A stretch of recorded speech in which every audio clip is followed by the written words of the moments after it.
não se turbe o vosso coração, credes em Deus, credes também em mim. Na casa do meu pai há muitas moradas. Se não fosse assim, eu vou-lo teria dito, pois vou preparar-vos lugar. E quando eu for e vos preparar-vos lugar, voltarei e vos receberei para mim mesmo, para que onde eu estiver, estejais vós também. Muito bom dia, com a bênção, a graça de Deus sobre a nossa vida. Que a cada dia que vivermos nessa terra, nós possamos viver mais para o céu e menos para esse mundo.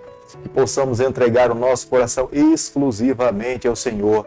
Que amemos ao nosso Deus com todas as nossas forças. Todos os dias nesse canal nós estudamos um capítulo da Palavra do Senhor. E nessa manhã convido você a ter nas mãos a Palavra de Deus no livro de Atos, capítulo 9, o versículo 1. Saulo, respirando ainda ameaças e morte contra os discípulos do Senhor, dirigiu-se ao sumo sacerdote.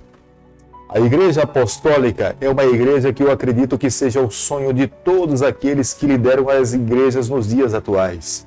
Porque essa igreja não era apenas conduzida por homens. Acima de tudo, o Espírito Santo conduzia essa igreja. As conversões que se davam dentro dessa igreja eram uma obra direta do Espírito Santo e não pode ser diferente nos dias em que nós estamos vivendo. Nós esperamos sim que muitas pessoas aceitem a Jesus, mas enquanto nós estivermos apenas confiando nas nossas estratégias, na nossa capacidade, nós iremos colher aquilo que nós temos plantado. Mas se passarmos a viver uma vida completamente dependente do Espírito, como a Igreja Apostólica viveu, nós veremos Saulo se converter nos dias de hoje. Nós veremos tantas pessoas aceitarem a Jesus quando Pedro fez o seu sermão no Pentecostes. Nós colheremos muito mais frutos do que nós temos colhido nos dias atuais. Eis a necessidade de nos submetermos completamente ao Senhor. Vivermos uma vida como a Igreja Apostólica viveu. Quebrar as barreiras que existem entre nós, vivermos uma vida de oração, amarmos mais a palavra do Senhor, viver uma vida cristã tendo a Jesus como sendo o único e exclusivo Senhor da nossa vida e jamais deixarmos de testemunhar. Se houver necessidade que abramos a boca, assim o façamos, mas que a nossa vida revele as marcas quem é o Senhor da nossa vida. Saulo é um perseguidor dessa igreja, se aliava aos líderes daquela época, aos sacerdotes, às autoridades, buscando documentos que pudessem lhe dar autorização para perseguir os cristãos, e agindo dessa forma ele conseguiu perseguir e tirar a vida de muitos cristãos. Relatado dentro da palavra de Deus, nós encontramos Estevão, o primeiro mártir, e Saulo estava consentindo com a morte de Estevão. As cartas que eram conquistadas por Saulo tinham com o objetivo de percorrer todo o território, inclusive o território romano. Como nós podemos ver no versículo 2 do capítulo que nós estamos estudando nessa manhã, Paulo estava indo à cidade de Damasco. A cidade de Damasco é uma das cidades mais antigas daquele período. E se acredita que nessa cidade foi onde Abel foi morto. Os cristãos mais antigos, eles eram conhecidos como fazendo parte do movimento do caminho. E Saulo estava em busca desse grupo de pessoas para poder exterminar. Atos capítulo 9, versículo 3, a Bíblia diz o seguinte: Seguiu ele a estrada fora, ao aproximar-se de Damasco, subitamente uma luz do céu brilhou ao seu redor. Saulo estava em busca daqueles que faziam parte do movimento do caminho, mas em direção a Damasco, uma luz brilhou tão intensa na sua vida que ele não conseguiu dar continuidade na sua caminhada. Foi nessas circunstâncias que ele ouviu uma voz do céu dizendo: Saulo, Saulo, por que você me persegues? E a voz responde: Eu sou Jesus, a quem tu persegues. Quero nessa manhã fazer uma pausa aqui nesse versículo para que nós possamos atentar para um detalhe que é de grande valor para aqueles que hoje são cristãos. Podemos observar o quanto Deus ama o seu povo. Os olhos do Senhor estão voltados para essa terra. Ninguém sofre nesse mundo sem que o nosso Deus saiba do sofrimento que nós passamos nesse mundo. Saulo perseguia aqueles que faziam parte do movimento do caminho, que eram os cristãos, que amavam a Jesus Cristo. Deus lá do céu observava o comportamento maldoso de Saulo. É o próprio Deus que intervém nessa terra para defender o seu povo. É o próprio Deus que conversou com um perseguidor. É o próprio Deus que se revelou para ele, dizendo que ele era muito maior do que Saulo. É diante dessas circunstâncias que Saulo tem o seu primeiro encontro com Jesus Cristo. Foi ali no caminho de Damasco que ele viu a luz brilhar do céu e era o próprio Deus se revelando para ele, para tentar também alcançar o seu coração. Nessa manhã também nós entendemos que Deus não faz acepção de pessoas, mesmo aqueles que estão com os seus corações completamente maldosos contra o seu próprio nome ou o seu próprio povo. Deus ainda continua a amar. Ninguém um dia será destruído sem que essas pessoas tenham uma oportunidade de arrependimento e de verdadeira conversão. Saulo teve a sua oportunidade, abriu o seu coração e se colocou nas mãos de Deus. É o próprio Deus em Jesus Cristo que estava em busca de Saulo. É sempre Deus que toma a iniciativa para salvar o ser humano. Nós, seres humanos, no que diz respeito à salvação, se Jesus Cristo não tivesse vindo aqui a essa terra, nós sempre estaríamos nos perguntando em que direção nós devemos caminhar para que possamos ser salvos. E cada um, tenho certeza, que diria que seria por um caminho, mas é Jesus Cristo que tomou a iniciativa, é Ele que nos mostra por onde nós devemos caminhar, é Ele que diz o caminho que nós devemos seguir para alcançarmos a salvação. E foi ele mesmo que disse para Saulo entrar na cidade. Embora os seus amigos que estavam com ele em viagem, nenhum deles viu nada e nem ouviu nada. Mas Saulo entendeu o que Deus estava pedindo para que ele pudesse fazer. Foi diante dessas circunstâncias que Saulo perdeu completamente a sua visão. Foi necessário que os seus amigos lhe levassem para a cidade de Damasco. E foi diante dessas circunstâncias que ele ficou 3 dias sem comer e sem beber. Atos capítulo 9, o versículo 10, a Bíblia diz o seguinte: Ora, havia em Damasco um discípulo chamado Ananias. Disse-lhe o Senhor numa visão: Ananias, ao que ele respondeu: Eis-me aqui, Senhor.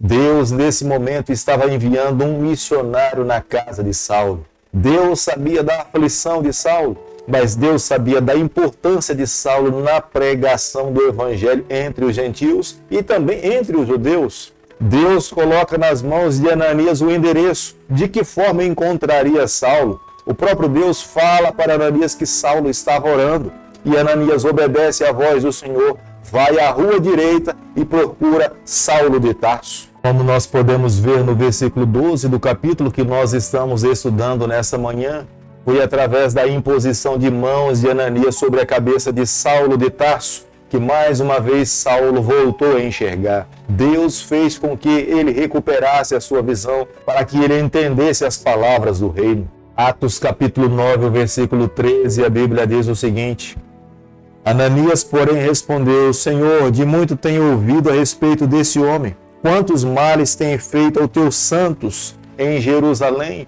Ananias temeu. Ananias sabia quem era Saulo. Saulo, de fato, era um dos maiores perseguidores dos cristãos daquela época. Ananias sabia que ir à casa onde estava Saulo era colocar a sua vida em risco. Mas Deus estava lhe enviando, Deus estaria ao seu lado, Deus fortaleceu Ananias, Deus, através do Espírito Santo, colocou nos seus lábios as palavras que ele deveria falar a Saulo. É o que Deus promete nos dias atuais a todos os Ananias dos dias em que nós estamos vivendo.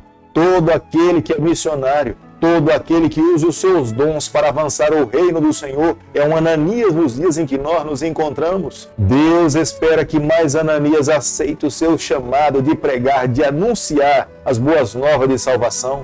Como nós podemos ver no versículo 18 do capítulo que nós estamos estudando nessa manhã, após a imposição de mãos de Ananias sobre Saulo de Tarso, a revelar para ele que era Jesus que estava ali convidando, e Saulo estava perseguindo diretamente a Jesus Cristo. Saulo aceita Jesus e Saulo é batizado por Ananias. Saulo permanece em Damasco alguns dias, em contato com os discípulos. Ele ouviu dos próprios discípulos a mensagem do reino. Eles eram testemunhas do convívio com Jesus Cristo. Saulo se enche daquelas palavras. Após ter recebido o Espírito Santo sobre a sua vida, ele sai agora a testemunhar dentro de Damasco de quem de fato era o Senhor que movia o seu coração.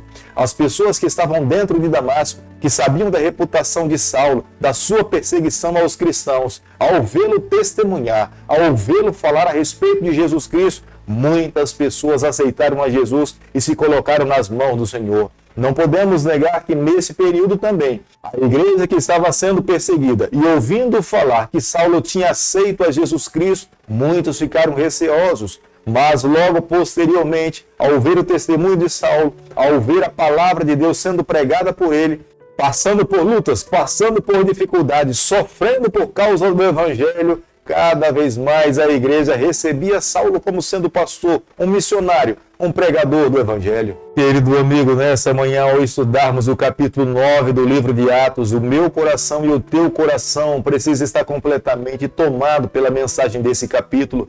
O Espírito Santo, o próprio Jesus Cristo, ele busca cada pessoa para que se torne suas testemunhas, até aqueles que são oposição do Evangelho. Deus quer transformar esses corações de pessoas que possam amar, falar, testemunhar a respeito do reino. Saulo foi um deles, mas Deus também está em busca de missionário nos nossos dias. Nós precisamos ouvir a voz de Deus falar ao nosso coração, para que nós possamos falar, ide por todo o mundo, pregar o Evangelho a toda criatura.